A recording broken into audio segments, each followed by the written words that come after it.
Bismillah. Alhamdulillah, salatu wassalamu ala rasulillah. Amma ba'du ya. Insya Allah tema ini yaitu tentang bahaya perut buncit dan cara mengatasinya ya. Nah, kenapa saya angkat tema ini? Karena ini ternyata merupakan uh, faktor resiko dari banyak penyakit yang lain ya.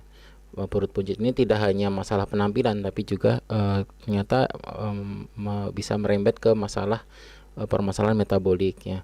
Kalau zaman dulu mungkin dikiranya perut buncit itu tanda kemakmuran ya. Nah, tapi sekarang sudah bergeser, ternyata perut buncit ini setelah diteliti banyak menimbulkan banyak penyakit ya, banyak penyakit. Nah, kalau zaman dulu itu mungkin perut buncit hanya ada di mungkin di negara-negara maju ya, atau hanya ada di kota-kota besar ya. Nah, ternyata sekarang di negara-negara berkembang, bahkan di pedesaan juga orang-orang sudah mulai perut buncit karena makanannya atau jajanannya ya, atau kulinernya itu sudah semakin beragam ya.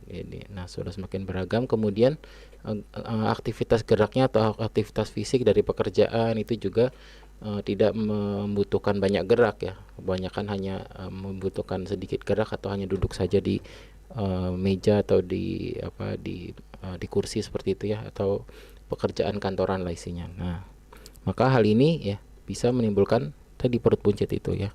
Nah, kenapa mengambil tema ini? Karena perut buncit ini bukan hanya penampilan, tapi juga tanda bahaya metabolik. Nah, pertama mengetahui apa itu perut buncit pertama ya.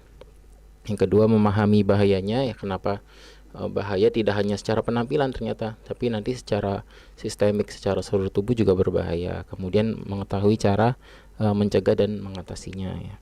Nah, pertama kita ketahui dulu definisinya ya, apa sih perut buncit itu ya. Kalau dari perut buncit itu asal muasalnya adalah lemak yang menumpuk di perut. Nah, itu adalah penumpukan lemak di daerah perut.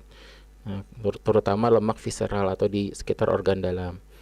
Nah, kalau lemak visceral ini dia adanya di dalam ya, di dalam perut, bukan di kulitnya. Nah, kan perut itu ada lapisan kulit. Nah, nanti di dalamnya ada lapisan yang di bagian organ dalam. Nah, kalau lemak yang berbahaya itu lemak visceralnya atau lemak yang di dalam perut. Nah, kadang perutnya itu kencang ya. Kadang ada orang buncit itu perutnya kencang, tidak bisa dicubit. Jadi karena kencang ya, lemaknya itu di dalamnya jadinya.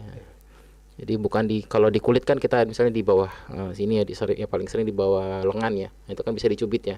Ini juga lemak. Nah, ini lemak namanya, nanti ada pembagiannya ya. Lemak subkutan namanya, lemak subkutan. Nah, kalau yang di perut itu lemak visceral atau lemak yang di dalam, lemak organ dalam. Nah, yang bisa berbahaya itu adalah lemak visceral ini ya.